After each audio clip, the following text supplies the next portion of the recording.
One thing we come across a lot of on the ManVan is that prostate cancer is a disease that you will die with, not from. And unfortunately, that's not always the case. There are some men that will die of prostate cancer.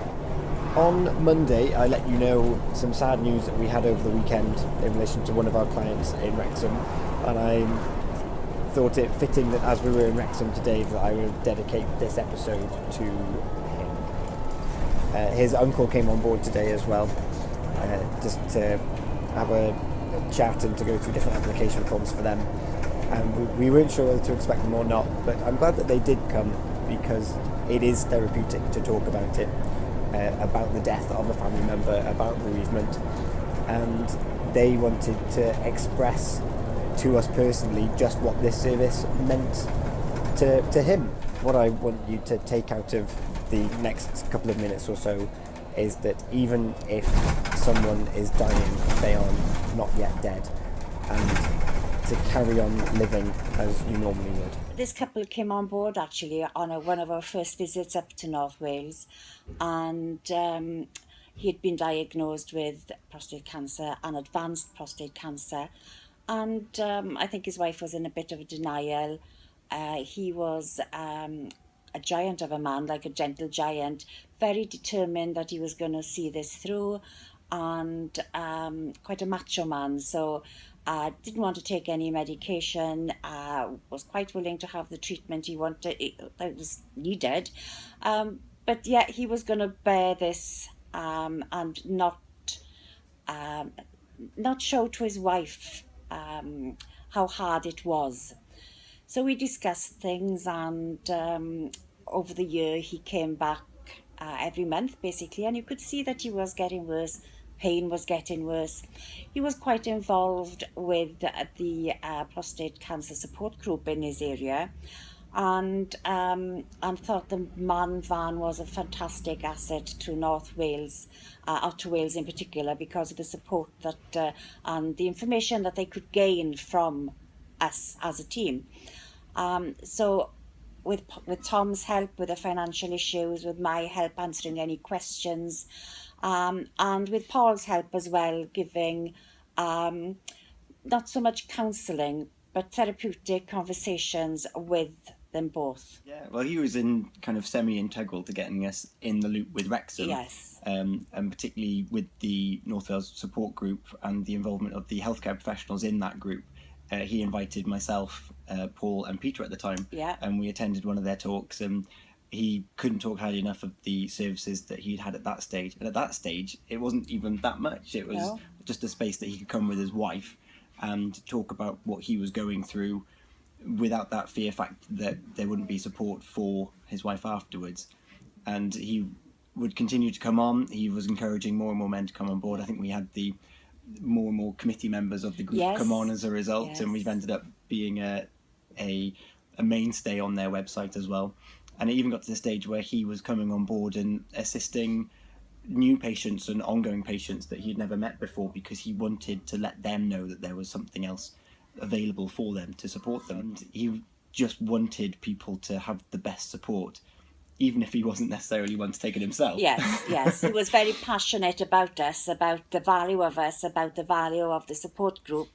And he couldn't accept the fact that why would people not come onto the van, and why the health authority wouldn't use us more effectively, because he found us as such a help, I think, individually, because we spoke to them individually and as a couple, so they could both put their fears and worries to somebody individually without hurting each other.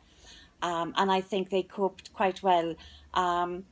He was very reluctant about his pain control, and in the end we had to sort of find wild and wondrous ways to get him to have some treatment for his pain, because he was a stubborn gent. But he listened, and he did have some pain control, which did help. And again, he had the dignity and the courage right up to the end. He was one in a million. Because what stage of treatment was he at? He'd actually had most of his treatment, and he was on hormone therapy at the end, which was working pretty well, but not well enough at the end stage, basically. And he went downhill quite rapidly the last couple of months. The hormone treatment stopped working, and it had spread to the point that there was nothing else that anybody could do. It was just basically try and make him comfortable. He was asked whether he'd wanted to go to a hospice, but he'd like to be at home. And with the help of the hospital, the GP, and ourselves, I think we can put ourselves into this scope as well. Similar with the pain medication, it was our relationship with the health professional that we had that element of trust, that he could rely on us to tell the right people the right things at the right time, which led to the pain medication and the hospital bed and the hospice and getting the teams together in the last couple of weeks. As much as his wife wanted him to be at home, I think she was very nervous of how she would cope, and if she could cope with him at home, because he was getting frailer and couldn't get out of bed.